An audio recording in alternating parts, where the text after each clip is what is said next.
Remember my video on the game lineup?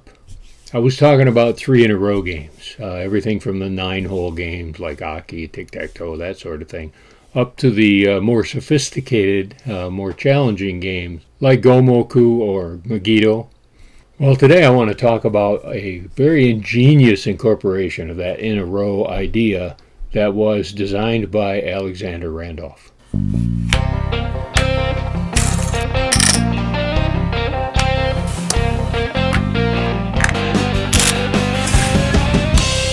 Hey, welcome back to my game room again. This time I'm going to talk about a game that was created by Alexander Randolph back in 1971. It's called Quaro.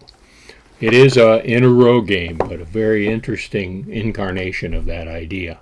The game was published in that same year by Otto Meyer in Ravensburger, Germany.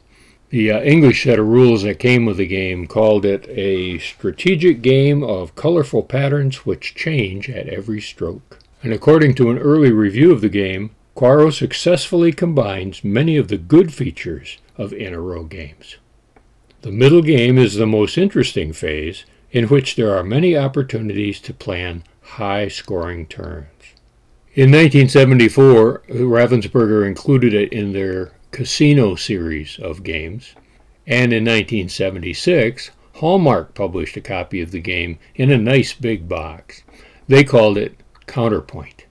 Hallmark used a traditional folding cardboard board, whereas Ravensburger had used a molded plastic board, which is kind of a slicker experience, I guess you might say, than the traditional folding board. But it was a fairly successful game on both sides of the Atlantic in that decade that gave us the best music in history. Let's just dive right into the how to play animation, and then we'll talk about the game a little bit more after that. The game is designed for 2, 3, or 4 players, each assigned one side of the board. The first row of holes on that edge is called the reserve row. Those holes are not actually part of the playing field. There are 48 pegs, 12 red, 12 orange, 12 green, and 12 white. These are kept mixed together in the box top. Players will draw randomly from this supply of pegs as the game goes on. You'll need a way to keep score after each player's turn. Of course, I recommend NewVenture's scoreboards, but you can use any method you like. The object of the game is to complete rows of 4 pegs, each peg in the formation being a different color. These 4 peg rows can be orthogonal or diagonal, and pegs can be members of multiple scoring rows throughout the game. You earn 1 point each time you place a peg that completes such a row. To determine who goes first, each player in turn draws 1 peg from the box top without looking until someone draws a yellow peg. That player will start the game. Put all the pegs back in the box top. Then each player draws 4 pegs randomly and place them in the reserved spaces provided along their edge of the board. When 4 people are playing, players sitting opposite each other may play as partners. When playing as partners, they would cooperate in setting up scoring opportunities for each other. But of course, partners should not be allowed to discuss their strategy during the game. But all 4 players can play independently. Each turn consists of placing 1 peg from your reserve area into any vacant hole on the board, except the reserve rows. Anytime this placement results in a point, you play again immediately.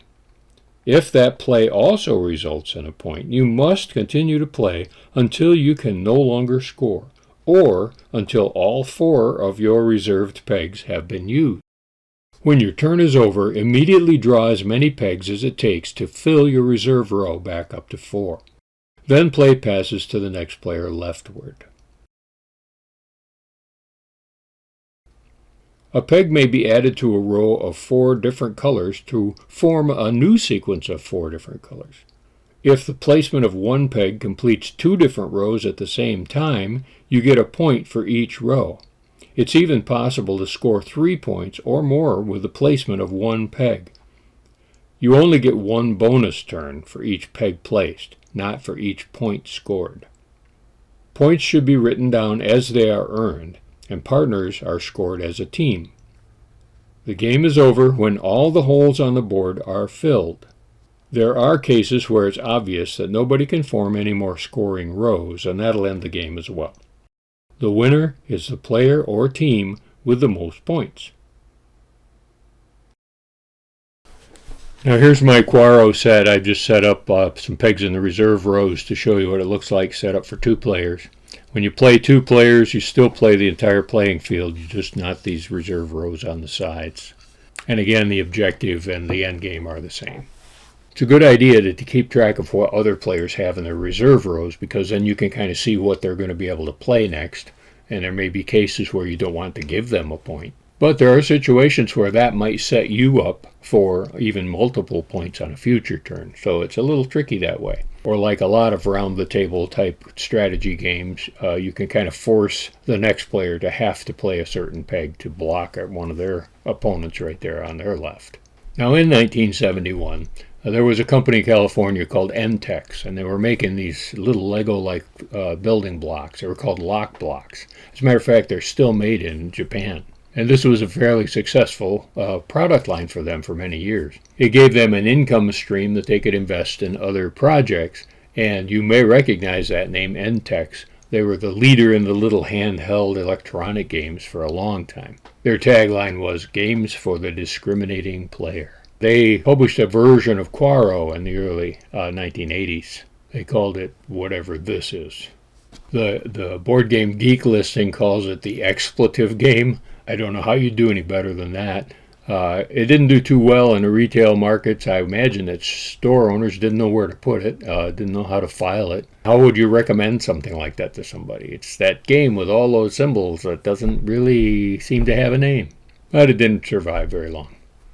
But now, NewVenture Games, that's us, is going to republish the game, Quaro. And it's going to be in our familiar pegboard format as part of the Alexander Randolph collection. If you're watching this in the fall season of 2024, the Kickstarter campaign may still be live. You can go check that out and get an opportunity there to invest in that project. And in return, we'll send you a copy of the game.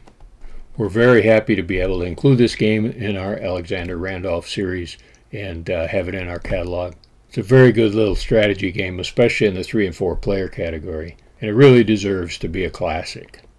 But meanwhile, whether you play Quaro or some other game, be sure and play every day.